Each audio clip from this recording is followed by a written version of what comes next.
Love this podcast? Support it and sponsor today. Simply head to ozcastnetwork.com for details. It's lights out and away we go. Alberto's got away beautifully at the start of the great race. Who's that got off? Leclerc. Shaula Claire. Welcome to Negative Camber, the motorsport show. Far enough back, he's going to make the lunge down the inside. The ultimate pit stop. The safety car is coming in. Fueling your passion for motorsport. With an emotional moment that means everything. All of the latest results, analysis, and interviews. Roar the drivers on to the final lap of this race. I'm Jamie Lemura, motorsport enthusiast, historian, and media presenter. And I'm Lee Harrison, motorsport professional, Sprintmaster Australia race driver, and Formula One alumni.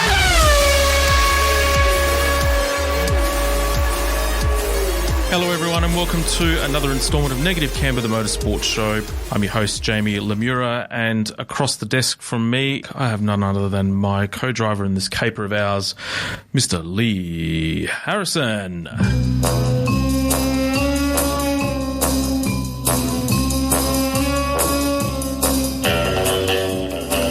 Hello sir. Good afternoon. I feel sorry for my co-host Lee for looking and having to endure my goofiness in the studio, and I was trying to imitate a Shane Van Gisbergen pass with the office chair here. It's it's interesting. I'm still coming down from the high from the week, to be honest. I reckon, yeah, you must be, because you're like you're on drugs. I'm not. Caffeine. That's my second shot of the coffee for the day, so it's hit me harder than what it normally does. But I thought you were going to say you felt sorry for me after having to listen to you go through that monologue just then. No, I'm just speaking the truth. Problem is everyone's on the, we're a tall poppy syndrome here in Australia, and I call it as I see it. Too many people are, below the billows up the backside when they're up, and, I just call it as I see it. So passion is not a crime. And there'll be a whole lot of people saying, well, what races have you won, Jamie? Don't care. I'm a commentator. Guess what? You're a commentator. You got an opinion, so stick it up your... Anyway. And you know what? Opinions are like buttholes. Exactly. And everyone has one. And if used effectively, they're quite effective too. So it's... Anyway, Formula One. Speaking of shot of coffee, I needed one to endure the Belgian Grand Prix. Needed more than one. Oh, my God. Although, if you look online, it was an absolutely unforgettable Belgian Grand Prix. You know what? Marketing people sometimes really... the modern marketing person and the modern social media hypist, no offense, Shane, was some of the drivel... I swear, we're all going to rely on ChatGPT to come up with a headline instead of a thing called a brain and an imagination. Why use my brain when I can use ChatGPT? See, that's the problem with society these days. We've become too... there's no imagination anymore, no creativity. That's all, hey, ChatGPT, give me... And it gives you this whole prose. No. As someone who has to write a multitude of I've seen something pop up on my phone here and it's knocked me off my feet. I write a multitude of social media posts every week. If I had to, I'm probably outing myself a little bit here, but if I had to use my brain to think about every single one of them, I'm talking like 3 a day for 7 days of the week. That's a lot of brain power that I'm not using on driving a business forward. So ChatGPT for me, while we're not in a position to hire someone to do that as a full-time job, is super, super helpful. Whoever's created ChatGPT, I hope they're probably swimming in millions at the moment right now. Yeah. And we're two peasants sitting here in the studio trying to forge a career, being critical of that. Hey, ChatGPT, host our motorsport podcast for us. No, but see, it requires imagination, passion, like grinta, all that sort of stuff. I reckon. Yeah. Anyway, we've somehow gone off track, pardon the pun, and Belgian Grand Prix. So, and I wouldn't mind getting your opinion on our report card, our mid-year report card, as well, because that'd be interesting. There's probably, I don't know, we'll probably get in a fisticuff over that too. So, all right, so the results were Max Verstappen, Sergio Perez, Shaula Claire, Lewis Hamilton, Fernando Alonso, George Russell, Lando Norris, Esteban Ocon, Lance Stroll, and Yuki Tsunoda. And here were the highlights. Here Here come the lights. We've got 5 red lights in Spa, and the Belgian Grand Prix is go, with a great reaction time for Leclerc, who's got the lead, and Perez had to chop across Lewis Hamilton. That's a lock-up for Carlos Sainz. He's very close to being tipped into a spin there. There is minor contact there with Oscar Piastri, who's damaged the front wing. It is Shaula Claire who has the lead. It is Sergio Perez, who's got a mammoth run, and dropping back through the field is Piastri with damage to the front of the car. Look, they're all being slowed as they go through Eau Rouge. Not what you want to see as you make your way through there. And now we've got a battle for the lead. The Red Bull pulling out of the slipstream. Sergio Perez going to the lead of the race. Fine margins between them as he gets past. Nothing Charles Leclerc could do. And Verstappen does the same move on Carlos Sainz just behind. So Max Verstappen up to 4th position.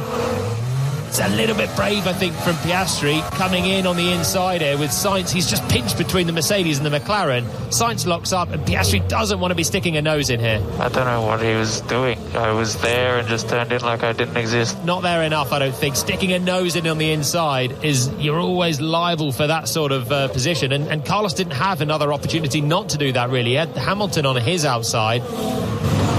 Going to have a good chance to pass Carlos Sainz. There they are, top of shot now. DRS open. And Fernando Alonso pulls out of the slipstream, goes to the inside. That is slam dunk. That is 5th place. Big move. Whoa! Norris. Stroll laid on the brakes. He sent that from downtown. That was miles back. So Norris is really dropping as well in this part. He was 7th behind Alonso earlier on. He's going to get done by Russell now. Russell will get to the apex first.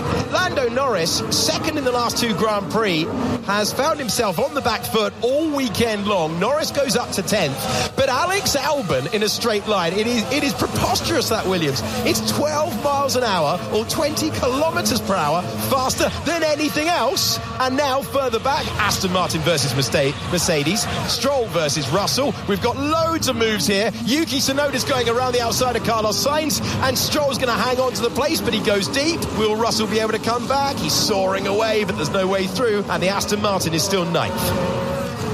And he's got the move to the inside at the final chicane. The limping Ferrari has no way to defend. Sainz is going to tumble down the entire field here. He's staying with it, but that is going to be a really, really tough afternoon for him at this point.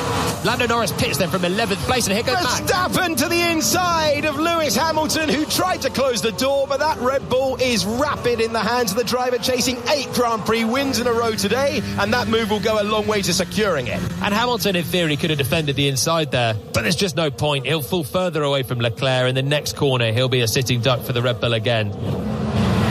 So let's see then. He's going to open the DRS shortly. The Ferrari is pretty good in a straight line, but the Red Bull surely is going to be coming at him with the DRS open. Gaining with every metre, but will he be sent the long way round? Is there a chance of defence? Will we go wheel to wheel? Charles Leclerc can offer no defence. It's a Red Bull 1-2. Max Verstappen, he's now gone from 6th on the grid to 2nd in the race.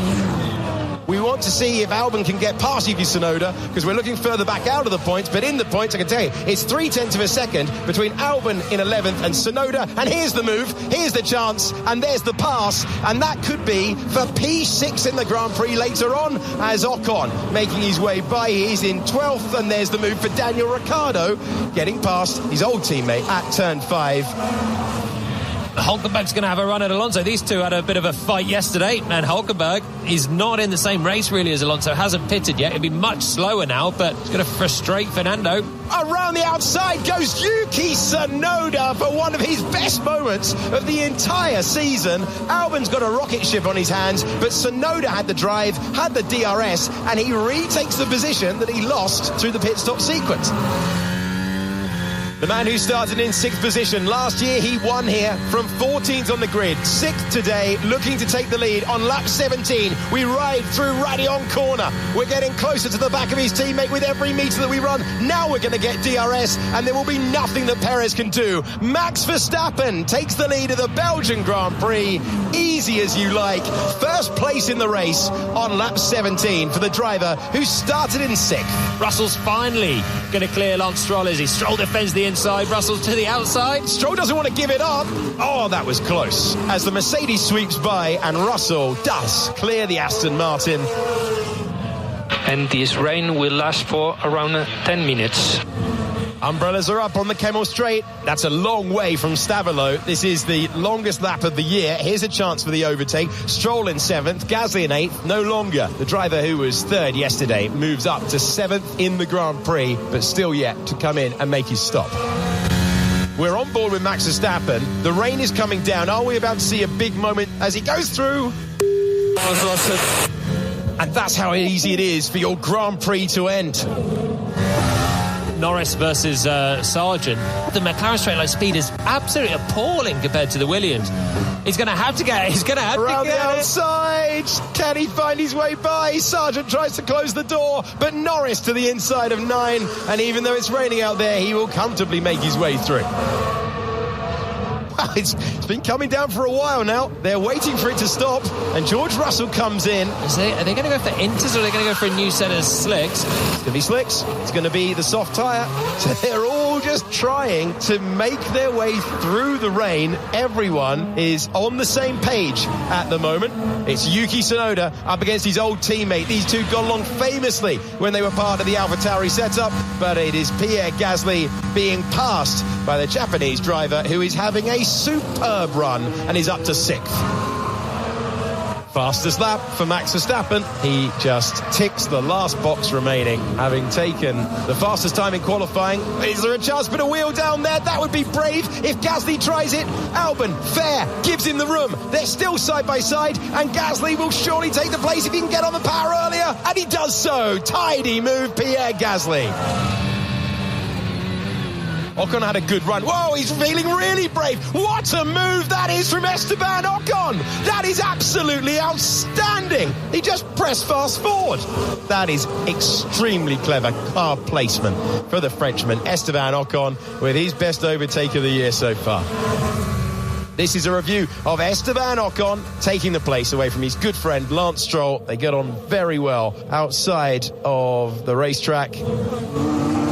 The Dutch driver will see the checkered flag first once again, and he celebrates across the line. Max Verstappen wins the Belgian Grand Prix, 8 Grand Prix victories in a row, only the second time in the entire history of Formula One that's happened. It will be a 1-2 for Red Bull Racing. Sergio Perez coming home for podium finish number 33 in Formula One. Shaula Claire comes over the line to confirm that 3rd place finish. Hamilton is about to complete the 19th and final corner to see whether he can take that fresh medium tyre all the way to the end and steal the bonus point for fastest lap. And the answer across the line is that Hamilton manages to do so. No one has an answer to Red Bull. The RB19 is well on its way to being the greatest Formula One car ever designed, and Max Verstappen behind the wheel, well, you can start him anywhere you like, and he is fighting his way to the front. And there you have it. Rinse and repeat as what has been the last 8 races of this Formula One World Championship. Hard to think that really, since the Miami Grand Prix, you could almost, if you were a betting man, you could guaranteed Max each day, every week. Yeah, but you're not going to be making much back on that because he's become such a short odds favourite. But yeah, sort of rinse and repeat. But at least Sergio got his finger out and ejected that and managed to stand next to him on the podium for a change. Yeah, exactly. But I honestly cannot see them losing a race this year. It's going to take something. I think I'd like to see where McLaren's pace actually lies when we get back from the summer break. They obviously went with a much higher downforce setting for the rain relative to Red Bull, and that paid dividends for them in the sprint race and in qualifying for that, but then they obviously fell down the pack quite hard in the main race. So I think they're close, and I think a track that's probably not so dependent on straight line speed, they might be able to challenge.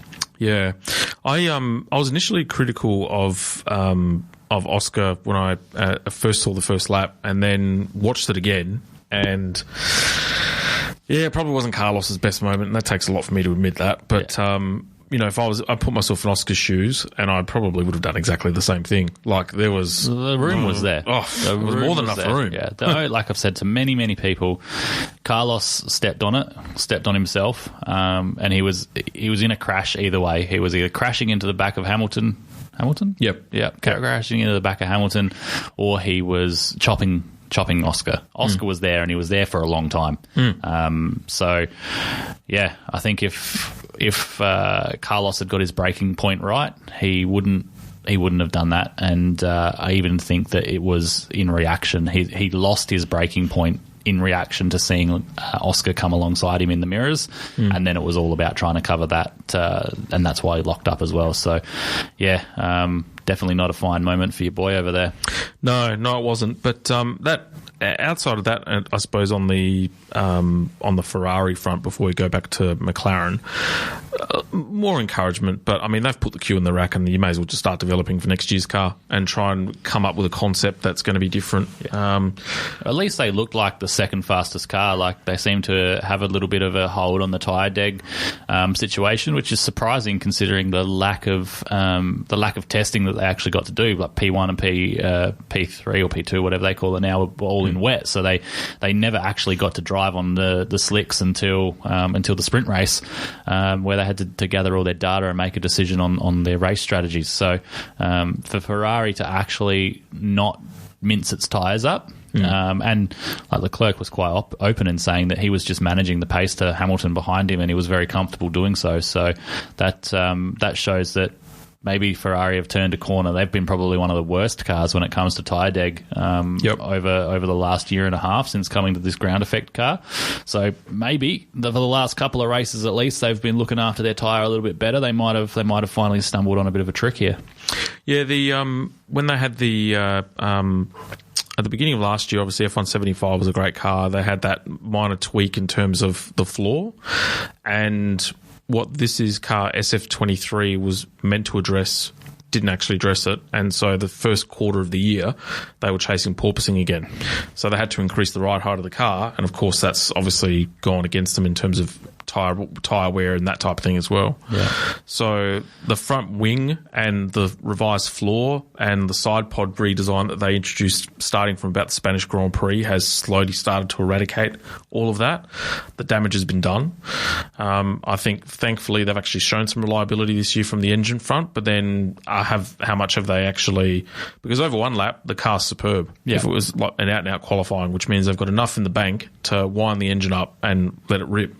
But I also still think there's some hesitancy on the reliability front as well, because it doesn't have anywhere near as much peak performance over the course of a race with tyres as well. Yep. So you went and said the magic word, porpoising, and that was handing Mercedes a whole heap of troubles as well. Yep, Toto got a grey hair. Yep, they were bouncing up and down like a yo-yo along those straights, and they've got some work to do. Yeah, absolutely. And I think that's a reflection of the fact that this year's car has become a bit of a bitzer, a bit of we got the aerodynamics wrong in the car, and we've now tried to adapt to a more conventional setup. And in certain tracks, I feel, it's especially because they're so limited with wind tunnel testing, that kind of half-hearted hybrid approach, let's call it, is going to expose itself and rear its ugly head. And the issues that they've had in previous cars will do that, which means they're going to be in a world of hurt come Monza. Ooh, yeah. Yep. They are going to be in some serious trouble. Absolutely. So get a couple of physios ready, because the boys are going to be a little bit tender in the tush. Bouncing around like a absolute, yo-yo. Yeah. But very interesting to see. What was your take on Ricciardo's second race now with AlphaTauri? Yeah, I think still pretty good. Yeah. To get back to being nearly on Yuki's back again was a good effort. I think track limits has killed him in qualifying. Track limits killed him in qualifying, and that sort of a circuit probably outlies some of the weaknesses in that car for Daniel. He likes it, to really pitch in on the brakes, and that car has been tending not to do that. So that probably exposed him a little bit, but he would have gone faster than Yuki in qualifying had he not gone wide. And then the weekend looks like an absolutely different story. So I think he's still showing pretty well. I did see a funny meme today, whereas Max will have the championship racked up at Qatar, and then he'll take the rest of the year off on holiday, and they should put Perez and Ricciardo in a race in the Red Bull, just to out-and-out battle for who should get that second seat for next year. But that would be pretty funny to see. How many races have they gone through now? He'd be close to wrapping the championship up now, surely. That must be the next couple of Grand Prix. No, I think that it's about Qatar, so I think there's still another 3 or 4 Grand Prix, because we've still got like 10 Grand Prix left in the year or something. So there's quite a bit going on in the back end of this year. So yeah, there's still plenty of points up for grabs. I think having Ricciardo in the team is definitely Yuki's definitely lifted. Again, he's gone up a notch or two as well. You can tell by just the performance in practice, like we saw it in Hungary. He's floating around the top 3, top 4 in a couple of the practice sessions. That wasn't there for probably the first half of the year. Obviously, getting the point in Spa, which was really important as well. That probably wouldn't have happened if he, because he's all of a sudden he's got the barometer there. Yeah, and they all realise what's at stake now. Yeah, 100%. Very, very clearly. Yeah, well, and then the sacking of De Vries, they shows that none of them are safe. So if he's not performing against Ricciardo, then it's quite easy for them to get rid of him too. It's actually, speaking of Nick De Vries and also Nicholas Latifi, how they've come out and said that they're actually going back to getting an education, getting a degree. I think Nicholas Latifi was Masters in Business. I think he was going for an MBA. Yeah. I didn't read the De Vries article in full, but you know what? Good on them. When I say world class, they're capable enough of getting to a top level of motorsport somewhere in the world.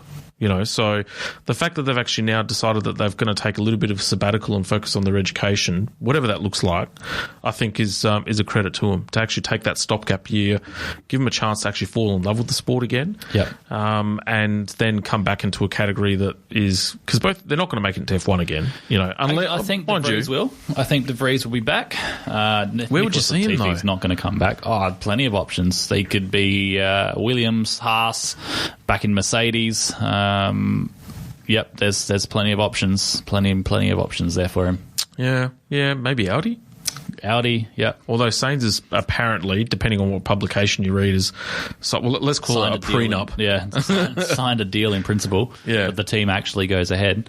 But then again, there's room on the grid for 2 more teams, and if Andretti comes along and finally gets that thing happening with Cadillac or whatever, then they've got to find 2 more drivers that aren't currently in the sport and that have had experience in the sport in multiple levels. And like we said, De Vries has done a lot in test and reserve driving, so he's got that experience there to jump in and help tell some people what's wrong with the car. I think he needs to. Look, the Red Bull was never going to be an environment for him. No way. That was to me, it was a kid that was desperate to get into the sport. They offered him a contract, he took it, but. Yeah, I think in hindsight, probably would have taken a step back and thought, is this really going to be an environment for me? But then in his case, you know what, I probably would have done the same thing, let's be honest. Yeah, I don't think he was desperate. He was he'd been there for so long with Mercedes and that. It would have been a good-looking race seat last year. You're not going to know that the car's going to come out and be so poor this year. So, yeah. The car was quite good for him last year, and then the young driver test and stuff. So, yeah, I think he just unfortunately found himself at the foot of the wrong sort of scenario for him, where he found himself in a team that they don't really care about you. And there was a bigger, like we said in the last show, there's a bigger thing at play. Yeah. Speaking of big thing, Alpine. My God, what a schmozzle. With Otmar Alf, he's on gardening leave. He's going to be moving to a project. Which team would you see Otmar Szafnauer at? Audi. Yeah, well, that's the early... But then you've got Andreas Seidel there. Yeah. So, I mean, that would be the logical step, you'd think. I can't see him moving anywhere else in the grid that would take him on board. But Mattia Binotto is also rumoured to come back into the grid too. Yeah, absolutely. And then, Alpine are not performing, so they've done a few changes, and now it's time to get rid of the big wigs, because like you've seen with Ferrari as well, like Binotto was not taking them to championships quick enough, so they get rid of him. That's how it works, unfortunately. You got your targets you got to meet, and if you're not meeting them, walk out the door. Yes, absolutely. And I think, what was your take on the Verstappen and Giampiero Lambassi exchanges? Yeah, that's pretty funny. I do actually like it. I think, again, it brings a little bit of flavour to the sport. I think Max was a little bit cheeky, like with the whole maybe we can do some pit stop practice. Like, you don't want to risk it just for giggles, because what if the wheel gun fails? What if something happens and you end up spending 10 extra seconds in the pits? But to be fair, he probably had enough in the bank that he probably could have made that back up. But I'm enjoying their little bit of banter. They sound like an old married couple at times. So this summer break with some time apart, not having to be in each other's ear for a few weeks, is probably going to do them the world of good.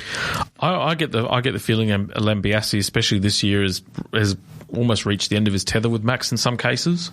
But I think they're either really, really bored. Even though you're not bored at that level, no one's bored of winning. But at the same token, they need to have a challenge. So Yeah, it's not going to happen this year, though. No, absolutely not. Write the year off and start again, I think. But report card. Fire away for your teams in A, B, C, D, E, F. I'm actually going to wing it because I haven't had time to write. Yeah, no, me too. I'm on the same boat as you. Red Bull's obviously an A. A plus. Did you go plus, or would you say A minus would bring them down a bit because of Perez? Nah, like I was going to say, for one half of the garage, I don't think it's been Perez's fault. I mean, Red Bull's fault that Perez has stepped on it, so you can't really fault the team for what the driver's doing. True. McLaren, I would have said up until the last few races probably a C, but definitely bringing up the grade to a B. Yep. Then they're on the rise. Alpine, that's a D. They're in struggle street. Yep. Carlos, I'm reading driver names instead of teams. Ferrari, probably B minus. They've definitely not. They should have had the second fastest car outright this year and should be chasing Red Bull, and they're not. So they've got some work to do. Mercedes, probably a C plus only yeah, it'd be pretty accurate. Probably not been even the third fastest car, really. AlphaTauri, that's a D. Probably with their antiques firing Nick De Vries, I'll lower it to an F. You got an issue? Have a tissue.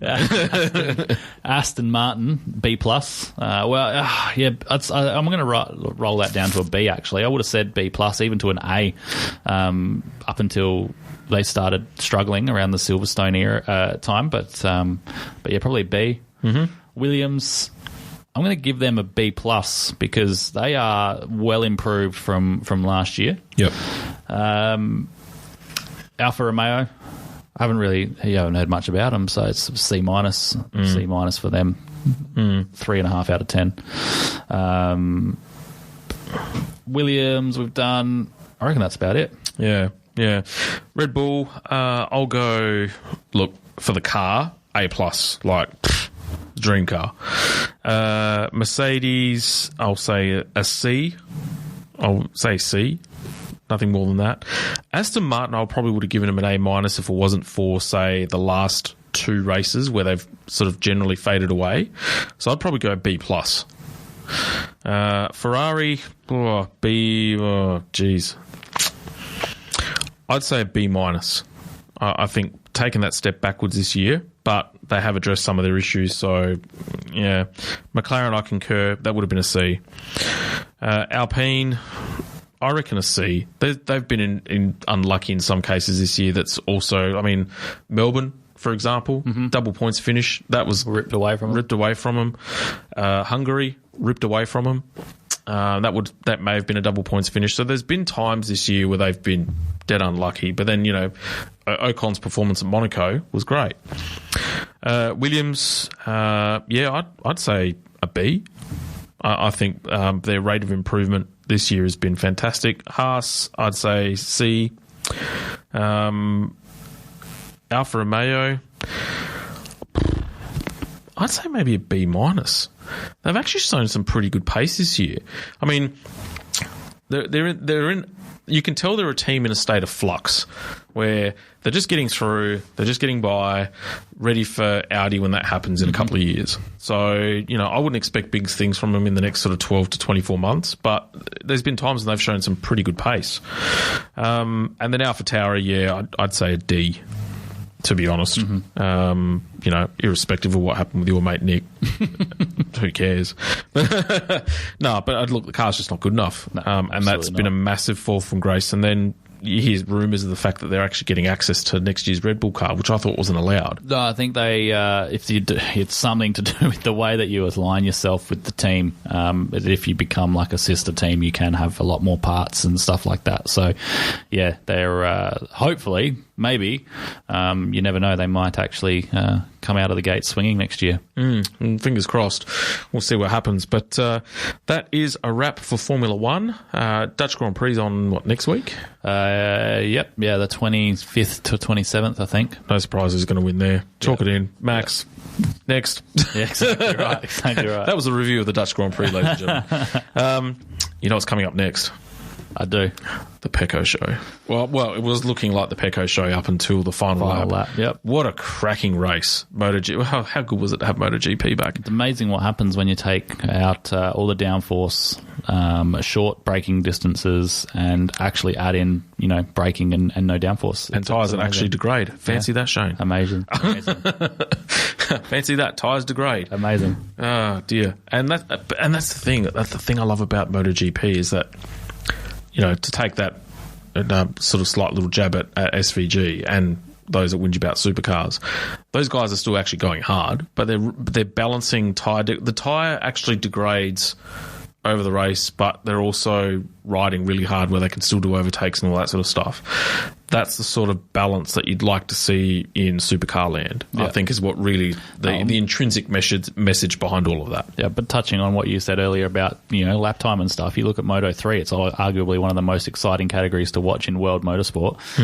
They're the slowest out of the three motorbikes that are on a weekend. It doesn't matter how fast you're going around the track. And often, you know, you go back to even further to go-karts and J-racing. J-racing was always good fun because the braking distance were long and the speed was down, so you could make huge overtaking manoeuvres, but well, hey, you know what, let's do something that's really close to home before we do a review of MotoGP. What about the four-stroke racing in the heavy class the other week at the club event where they're going 3 wide around Gumtree? You know, the four-stroke class in heavies produced the best racing overall all weekend. You know, I mean, you and what's his name when you're doing restricted? I've had a blank. Ben Press? Yes, that's the one. I was going to say bench press, but no, Ben Press. That was really cool for the time that it lasted, and then Ben just ran away with it. You know, but then between you, Ben, and the rest of the field was a golf. You know, but we weren't going fast. We're 4 or 5 seconds a lap slower than the 2 strokes, and yet we're putting on the best form of racing that there is in local karting at the moment. You know, most weeks. Yeah. So, yeah, it's not about the speed, it's about the product, you know, so I just think the drivers need to speak to the old timers back, you know, when H-pattern was a thing and the old engineers. They didn't have big fat brakes on them either. They had, so the braking did, you know, they weren't braking at 100 metres to go to 50 metres to go before the corner. They were braking 100 metres before the corner. So, anyway. Yeah. The scary thing will be because the Bend has normally been quite an aero-sensitive track that normally would favour Mustang, it used to be the Mustang and then the ZB and what have you. That will highlight the discrepancies, if there is still one, from an aerodynamic perspective about these current Gen 3 cars. Absolutely. Anyway, the show, MotoGP. And for every lap up until the last 3/4 of a lap, it was going to be the Pecco Show. And my God, I was actually, you know, it was the Pecco Show. That overtake going into Stowe when he's on the ripple strip on the outside of a couple of riders. Mate, you had your little, I had a little Lee when, you know, watching video games and TVs, and I discovered my manhood. That gave me manhoodisms. So let's roll some highlights before I wind all this up.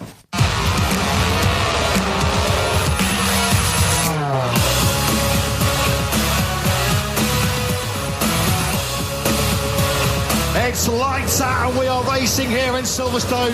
Jack Miller with another superb launch away on the factory KTM. He's going to lead the pack into Abbey for the very first time. Pecco Bagnaia looking really strong. Somebody's gone wide. Is that Jorge Martin? Bagnaia then has immediately got through on Alex Marquez, and now he's attacking Marco Bezzecchi. This is brilliant by the world champion. He's not quite able to get through on Bezzecchi into Village, but it's Jack Miller that leads, coming through the loop for the first time. Jack Miller, who looks like he's going to lead us at the end of the first lap, but Bagnaia very keen to get on with this. Up the inside again of Bezzecchi. Bezzecchi looked trying to fight back on him. Bezzecchi regained second place.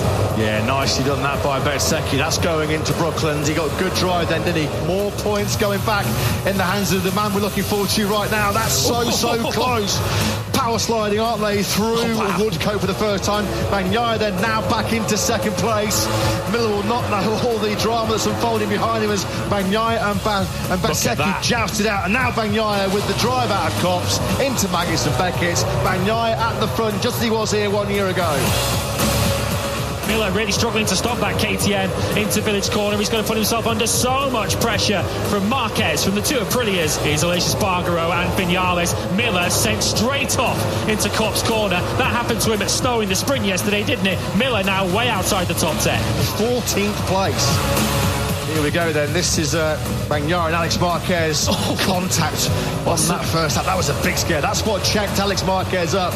Then there was a concertina effect behind. That was on the very first lap. What has happened to Alex Marquez then? Is it a mechanical? Look at on the right-hand side. His right as we look. That's the contact, isn't it, from Bagnaia on the first lap. So what has happened here? He goes straight on.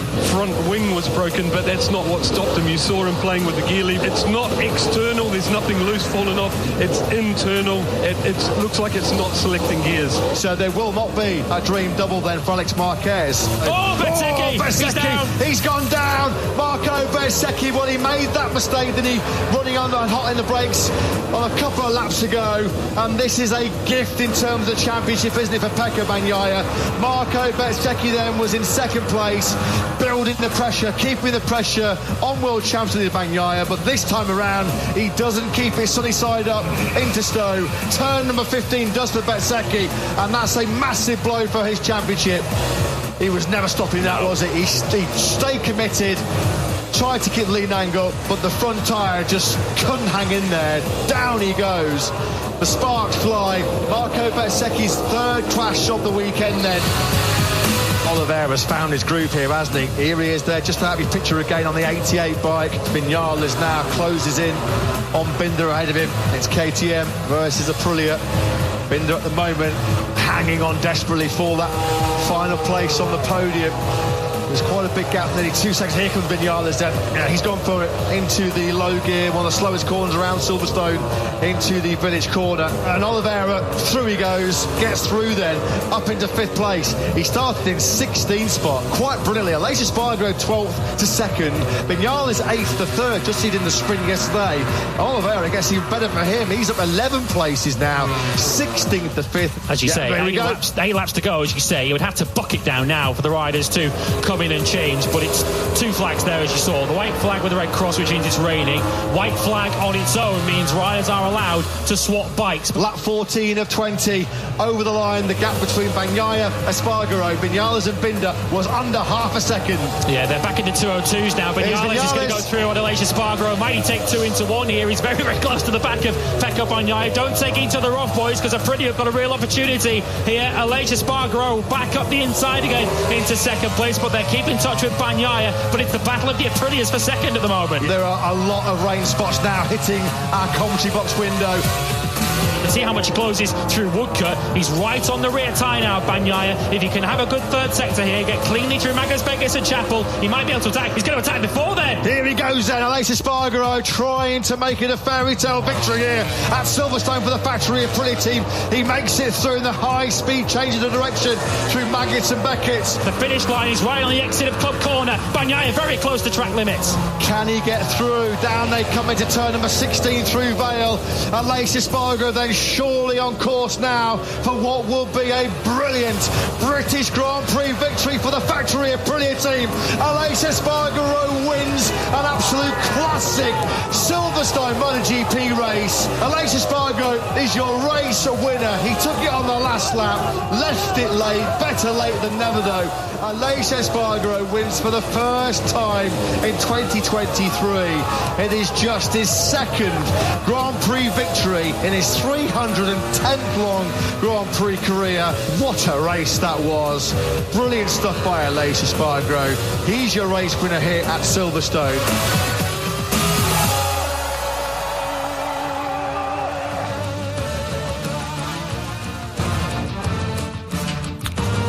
you know what? I'd rather finish second with the Pecco show with a pass like Aleix Espargaro than anything else. That was a cracking race. Especially considering he nearly fell off earlier in the lap trying to chase him down.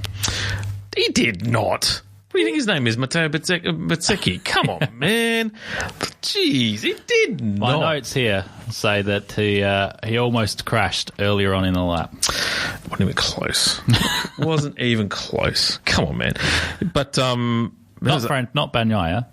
Who? Aleix Espargaro. Oh, Espargaro. Yeah. I thought you were talking about Pecco. No, you were talking about how good Aleix Espargaro's move was, and I was like, considering he had to pony up after nearly falling earlier on in the lap. Oh, because you've been giving me little jabs about Pecco all year about him keeping on the track. So, what about his sprint race? How was Pecco's sprint race? Was that all good? Just giving the opposition just a slight little tweak. 14th. That's all right. It's fine. Can't ride in the wet. Can't. He's got too many hang-ups from last year when he was falling off in the wet all the time. Nah. Did you see his performance on Sunday? That's what counts, he did, baby. Ride like a champion. Absolutely. Even if he didn't care about proving a point that he could stay on the bike. He saw your video game performance and just showed how big his kahunas are going around the outside of Stowe. Oh dear! But man, has there been some news that came out of MotoGP over the few weeks? It goes as follows. So Gresini announced that they're set to stay with Ducati until 2025. Smart move based on current evidence at the moment. Pecco show rolls on as he capitalises on the mistakes of other riders. So Bezzecchi, who's been his closest championship threat, through that, he was the fastest rider all weekend. Should have won that race. Let's be honest. And then don't know what he was thinking at the hanger straight. Just completely over. He got away with it once, and unlike say with Formula One, if you're going at the end of hanger, at least with a motorbike, you can actually dip it in, get some momentum and propel yourself forward after that. So, he made a critical mistake there. And then Martin got involved in the first lap incident as well, and that set him pretty much close to the end of the grid. So there was more points that Pecco's, even though he didn't win, it's actually a win, if you want to call it that. Alex Marquez confirmed with Gresini for 2024, so he's re-signed for another 12 months. Doesn't want to follow his brother, or maybe his brother's going to come across. Possibly. We'll see. Quartararo's struggled with Yamaha, and then, of course, you've had Marc Marquez and Joan Mir. The frightening statistic that came out of the race on the weekend was Marc Marquez and Joan Mir have not finished a race this year. For the races that they've actually raced, they haven't actually finished a race. On track, either of them. Yeah, right. Not one race. And then, of course, Marc does what Marc does best and gives Bastianini a nice big serve up the rump as well, retired again. But the strong... So Foxtel, for whatever reason, went through BT Sport. Well, is it BT Sport or whatever they were now? So they weren't using the feed of the regular MotoGP commentators. Yeah, the Dorna feed, which was interesting. But, so the commentators were a little bit different.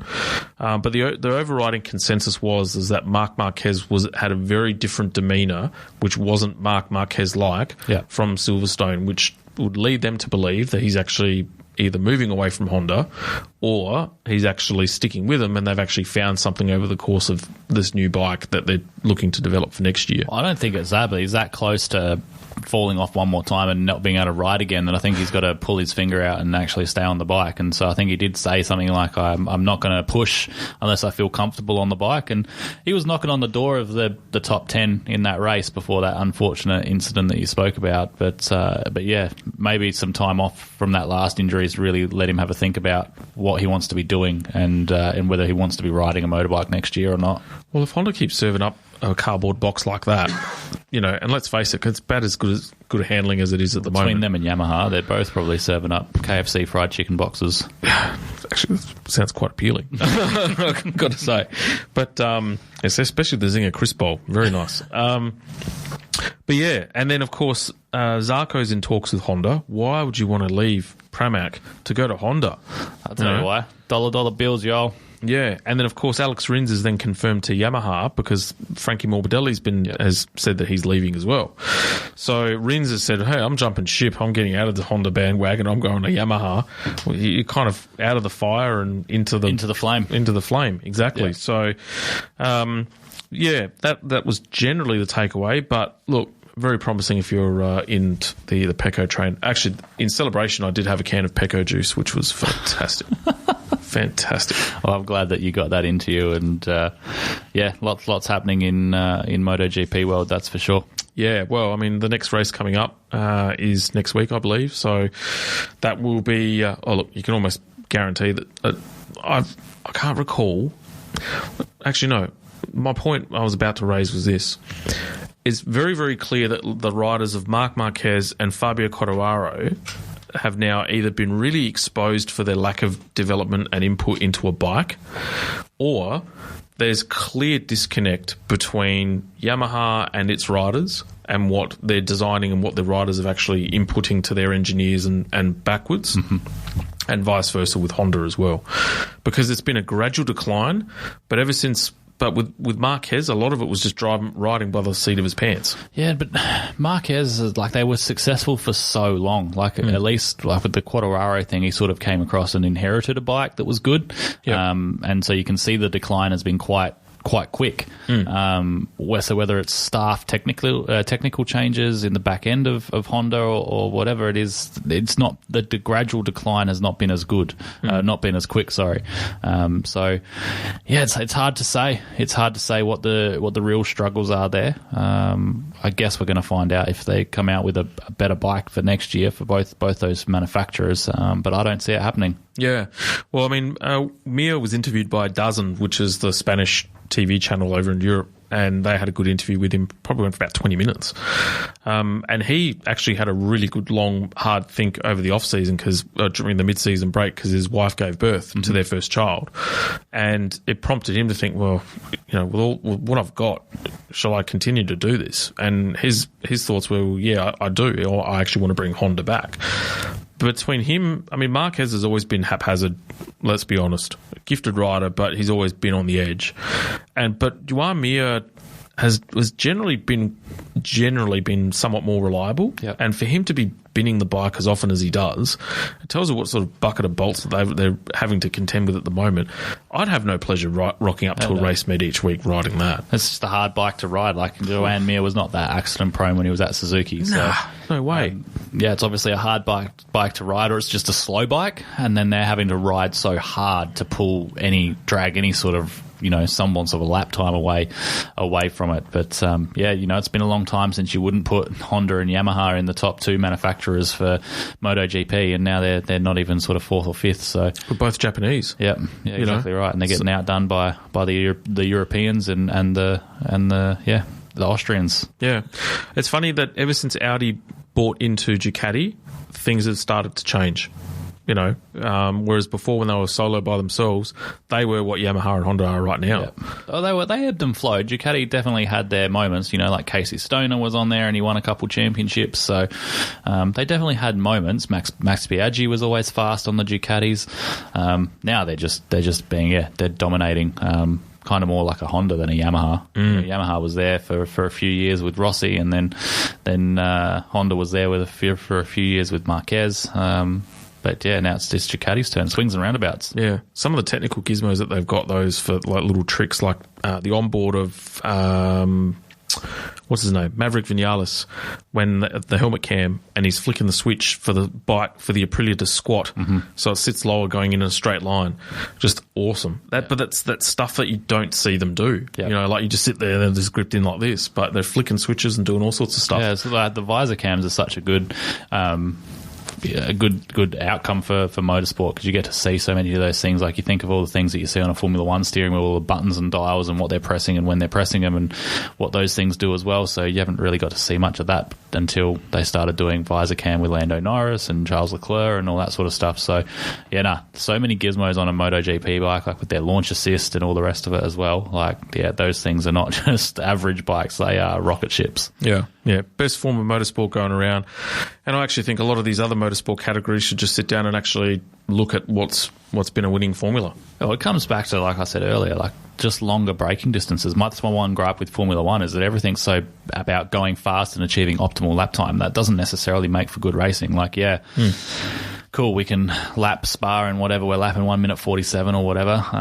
But the racing would probably be more interesting if we took all the downforce away. The cars had to brake 150 metres before the corner, and you had a long press of the brake pedal rather than braking after from 310 k's an hour down to 70, but with 50 metres of braking. So that's why MotoGP is still so good, because there's none of that trickery. They've got long braking distances. You can see how long they're on the brakes for, and long braking distances means passing. I reckon they should do what they did with IndyCar and run, was it steel brakes instead of carbon fibre? Yep. Run steel like they did back in like heyday kart days. Yep. And that'll be 200 metre brake marker. Cars aren't going to be able to go as fast because you're going to have to nurse your brakes and all that sort of stuff. And you'll be able to make some passing manoeuvres. Yeah, absolutely. But I mean, you've got the aerodynamic element.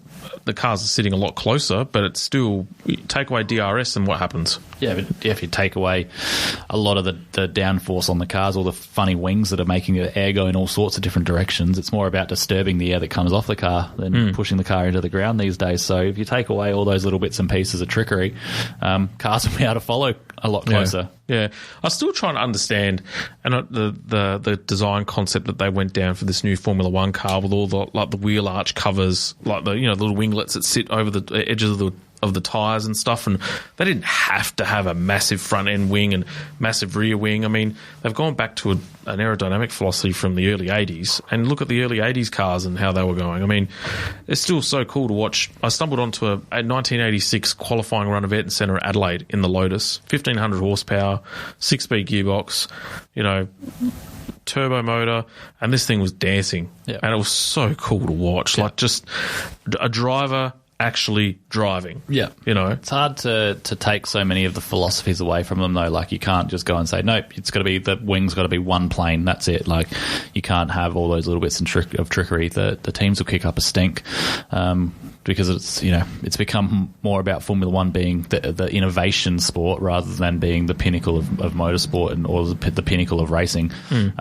So yeah, they've got their, it's obviously doing big business, so they've done some things right, but they're going to start losing fans if the racing doesn't get more exciting, that's for sure.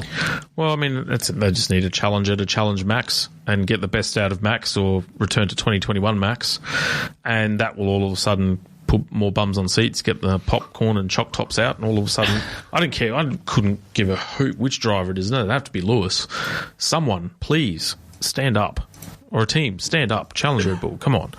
Like, you know what I want to know? I want to know the teams that have actually gone over the budget cap that they're talking about this year. Could you imagine if it was Red Bull again? Alpine, I heard Alpine were one of them.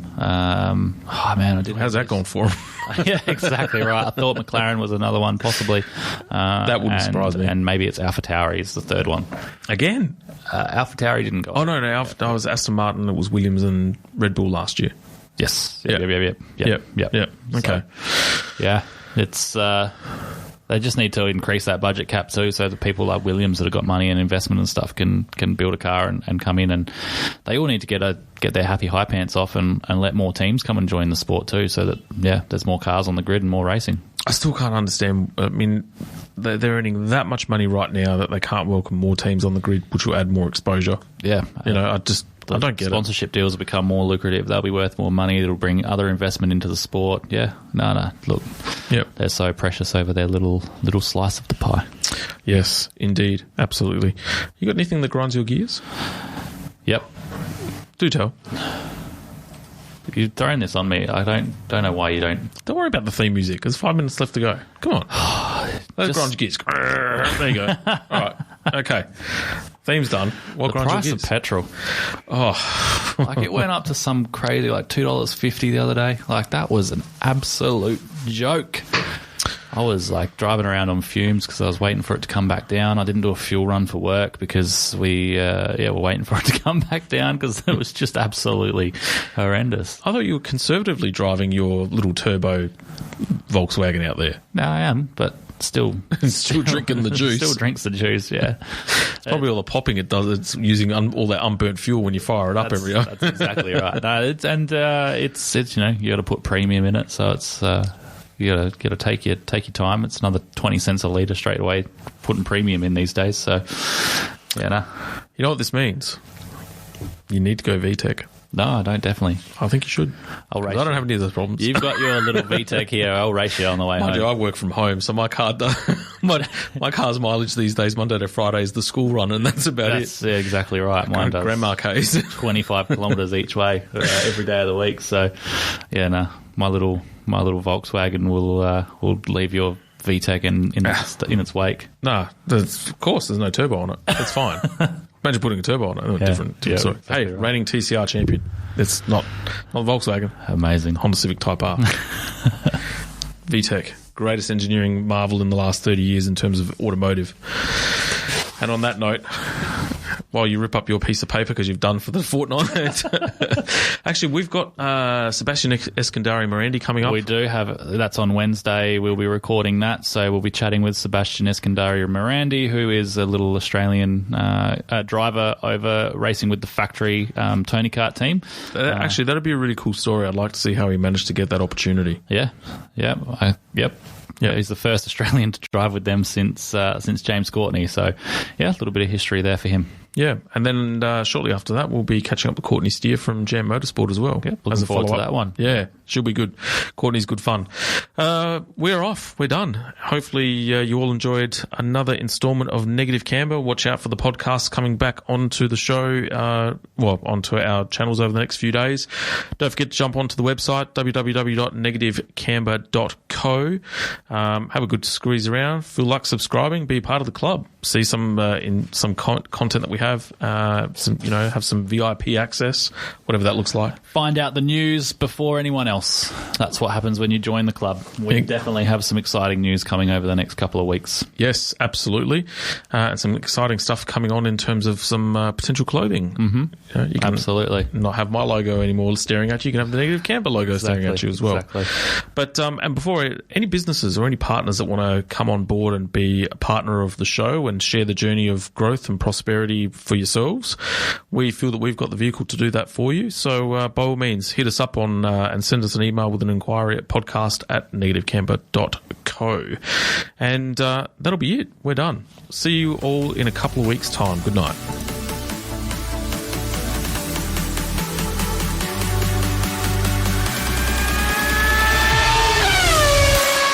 You've reached the checkered flag of another episode of Negative Camber, the Motorsport Show. A huge thank you to you, our incredible listeners. Your support and passion for motorsports fuels our enthusiasm to bring you the latest results, analysis, and interviews from the racing world. Keep that FOMO at bay by subscribing to Negative Camber on your favourite podcast platform. We'd also love it if you could leave us a review and share the show with fellow racing enthusiasts. Your feedback and support mean the world to us. Remember, Negative Camber is more than just a podcast. We're a community of dedicated fans who live and breathe motorsports.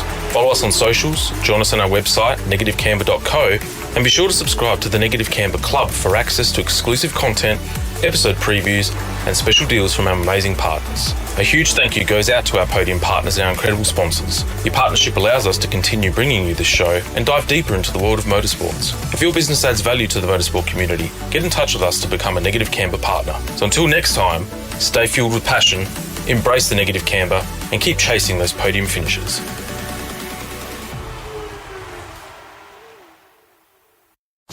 Love this podcast? Support it and sponsor today. Simply head to ozcastnetwork.com for details.